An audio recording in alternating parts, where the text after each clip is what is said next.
Syedalun penyidik di Tipikor Ditreskrim Suspolda Aceh akhirnya merilis atau mengumumkan nama penerima beasiswa yang tidak sesuai syarat dalam kasus dugaan korupsi beasiswa tahun 2017. Direskrim Suspolda Aceh Kombes Sony Sonjaya dalam keterangannya pada Jumat 2 September 2022 menyampaikan mereka sudah memberikan kesempatan kepada penerima beasiswa tidak sesuai syarat untuk mengembalikan kerugian negara, namun masih ada yang tidak mengembalikan.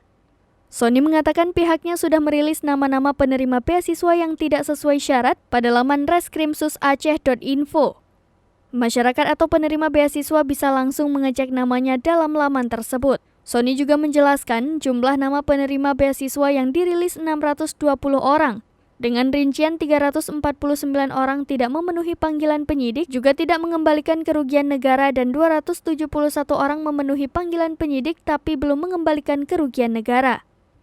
Daftar nama mahasiswa tersebut merupakan data yang terbuka dan transparan, sehingga tidak perlu ditutupi ke publik. Sony kembali menginformasikan total anggaran beasiswa pada tahun 2017 adalah senilai Rp22.370.060.000.